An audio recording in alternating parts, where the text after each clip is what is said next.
কোনো দল কিংবা কোনো দলের নেতারা যদি এটা ভেবে থাকে ওইভাবে জাতীয় বা স্থানীয় নির্বাচনকে আমরা পার পাবো, এইটা তাদের দুঃস্বপ্নে পরিণত হবে। এই যে ধরেন আপনারা হুমকি দেবে, ভাই হিন্দু মানুষ নরম মানুষ, ভাই আপনারা কোনো দল করেন না, দল করলে আমরা লাঠিওয়ালা লোক বেশি, পেশি শক্তির লোক বেশি, সুতরাং আপনারা অন্যদিকে গেলে কিন্তু ঠ্যাং পিড়িয়ে ভেঙে দেবেন। এইরকমের যদি কোনো কথাবার্তা বলে, আমাদের কথা হচ্ছে যে আমরা একটা ভদ্র, একটা মার্জিত, একটা সুন্দর সমাজ এবং একটা রাজনীতি এলাকায় প্রতিষ্ঠিত করতে চাই। কিন্তু আবার একটা কথা আছে যে যেমন কুকুর তেমন মুগুর। অকারণে সেইখানে একটা হামলা করে আপনাদের মন্দির ভাঙচুর করতে, তাহলে আপনারা দাঁড়াইতে তো চেষ্টা করবেন, প্রতিরোধ করতে তো চেষ্টা করবেন। ওইটুকু শক্তি সামর্থ্য দেখাই দেবে। আপনাদের লোকজনের উপরে অন্যায়ভাবে কেউ জমি দখল করবে, কেউ পুকুর দখল করবে, কেউ 5 টাকা চাঁদাবাজি করবে, কেউ হুমকি দেবে, এগুলোকে পরোয়া করবেন। আপনি হিন্দু হন, মুসলমান হন, এইটা কোনো ম্যাটার না। আমাদের দল সবসময় এই রকমের ঘটনার সবসময় ভুক্তভোগী মানুষের পাশে থাকবে। এটা কিন্তু শুধুমাত্র চরবিশ্বের সরকার, সারা বাংলাদেশ আমাদের কথা। সেটা যেই দলের বিরুদ্ধে আমাদের দাঁড়ানো লাগে, যে নেতার বিরুদ্ধে দাঁড়ানো লাগে, আমরা এখানে দাঁড়াবো। আমি আপনাদের এইখানে আসি নাই, কিন্তু এখন যেহেতু নির্বাচিত জনপ্রতিনিধি অনেক জায়গায় নাই, সরকারি যে উন্নয়নমূলক কর্মকাণ্ড এগুলা এখন বিভিন্ন এলাকার ব্যক্তিরাই তদবির করে তাদের এলাকার জন্য টুকটাক কার্যক্রম করায়। আপনাদের এইখানে যে বনমালী মন্দির এবং এই কবিরাজবাড়ি এই মন্দির, দুইটা মন্দিরে ওইটা ইউনো অফিস থেকে একটা বরাদ্দ ওই সময় দিয়েছিল।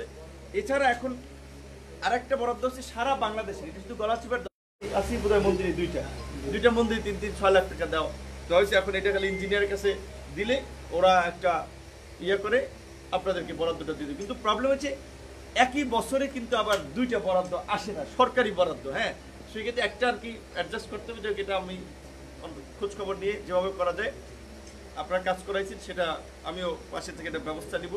কিন্তু আমি বলছি আপনাদের বাইরেও, এই চরবিশ্বাস চরকাদলের বাইরেও যদি আমার কাছে কাগজ আছে, আপনারা হিন্দু মানুষ আপনারা তো চিনবেন, এই যে 1 নং রণগোপালদি ইউনিয়নের 7 নং ওয়ার্ডের গুলি আউলিয়াপুর গ্রামের গুলি আউলিয়াপুর শ্রীকৃষ্ণ চৈতন্য আশ্রম মন্দির, এটাতেও দেওয়া হয়েছে। তারপরে 2 নং আলিপুর ইউনিয়নের 4 নং ওয়ার্ডের পশ্চিম আলিপুর গ্রামের পূর্ব আলিপুর জগলচন্দ্র সরকার বাড়ি সার্বজনীন দুর্গা মন্দির, এখানেও দেওয়া হয়েছে।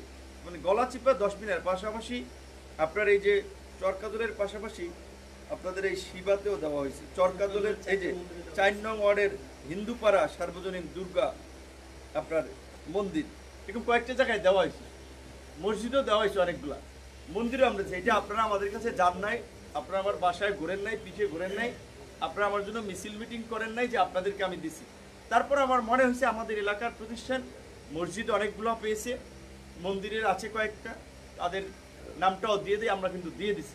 সুতরাং এইটা কিন্তু আপনাদের বলছি যে অনেকে যে ভাই আপনারা তো মিছিল করেন অন্য দলের, তাহলে আপনাদের কেমনে আমরা দেবো, এই সমস্ত যে যারা কথাবার্তা বলে, এটা অত্যন্ত রাজনৈতিক একটা সংকীর্ণ মানসিকতার পরিচয়। রাজনৈতিকভাবে একজনের একটা দল সংগঠন ভালো লাগতে পারে, ভালোবাসতে পারে, কিন্তু যারা রাজনীতি করে তাদেরকে তো একচোখা হওয়া যায় না। তাদেরকে এলাকার যখন একজন চেয়ারম্যান হয়, সে তো শুধুমাত্র 8 নম্বর ওয়ার্ড 9 নম্বর ওয়ার্ডের চেয়ারম্যান না, সে পুরো ইউনিয়নের চেয়ারম্যান। জনপ্রতিনিধি বা রাজনীতি যারা করবে তাদেরকে সবাইকে নিয়ে ভাবতে হয়।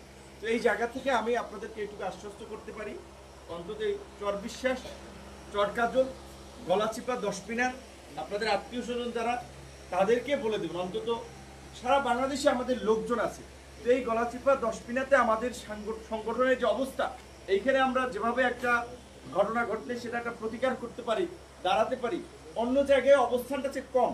সুতরাং অন্য জায়গায় কতটুকু পারি বা না পারি সেটা এখনই বলতে পারবো না, কিন্তু গলাচিপাতে 10 মিনাতে এইটুকু বলতে পারবো, কোনো ঘটনা ঘটলে সেটার প্রতিকার করার সক্ষমতা আমাদের আছে।